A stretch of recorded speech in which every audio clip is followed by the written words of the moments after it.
On offer at Maple Lane Equestrian Trailers is a 2026 Portax K by Buckman, seen here in the crisp white roof and nose and a large competition decor by Jan Künster. It's a stunning trailer, look great behind almost every color of tow vehicle. We have it set up right now as a rear ramp entry, but I'll just swing my camera around and you can see that it also, because it's a Portax model, can convert to that wing door, so you can create a step up if you need that. 5-foot treaded rubber mat. You have a 7'8" internal height, two 33-inch wide stalls, galvanized steel chassis frame with anodized aluminum wall panels built on top, and of course the polyester roof and nose. You have in your 33-inch wide stall, you have two chest bar positions. We have it up on the top one at the moment, but here's the bottom position, so you can lower it. The lower position is great for like 13.2 to 14.2 probably, and then anything taller could go on the, depending on the chest, could go on the taller size. You have three positions at the back that you can create a shorter stall, so we just change the position of the rear stall bar. You can see these. We have a horse that wears a 78 blanket, and she would use this middle position. 16-3 hand Dutch warm blood, but is not wide. She's pretty fine, so she fits really nicely inside this with room to spare, front and back, and side to side. So inside this trailer, I'm just going to show you a couple of neat features.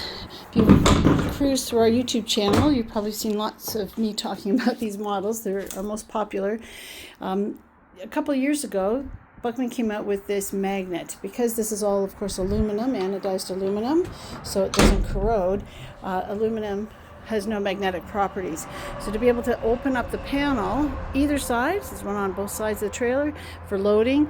If you're by yourself and you're worried that because of the angle of the terrain, that panel might swing as you're walking a horse on, or it's self-loading, you can have it open, that's an amazing feature. You have, of course, a roof vent at the top of the 7'8" internal height, and you'll see shortly that in that tack locker there is a step stool to help you get up to open it. That's how the air gets into the trailer, is through the roof vent.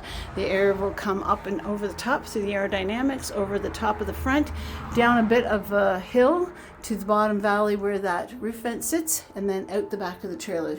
So you want that open for the draw of air, and then you can open the side windows. If you only open the side windows, you're going to get that vibration going down the road that you would if you were driving and only had your back seat windows open. The ponies will not be very happy with you if you do that.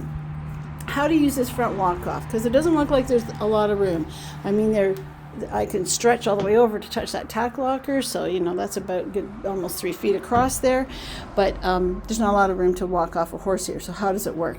Well, how it works is we take the passenger horse off first, so we'll go over to that stall for a minute. If you tie your horses, this is the ring on the sidewall for tying. This is the other side for if you cross tie, or if you don't tie, you don't need to worry about it. Very good position. It's low, so the horses can get their heads down and be able to clear sinuses. For balance, if you're going along windy roads or going around curves, of course they can't anticipate that, so just being able to move their head and get them down is really great.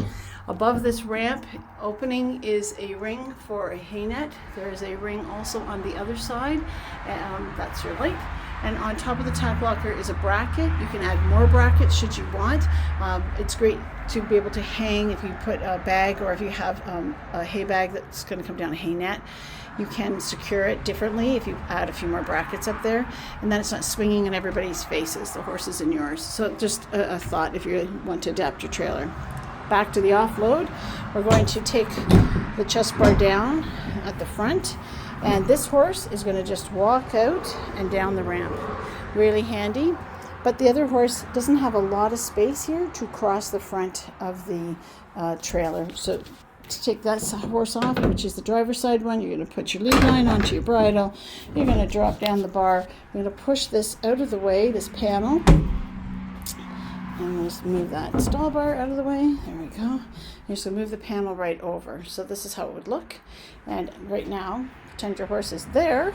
I'm going to be the horse. Turn around.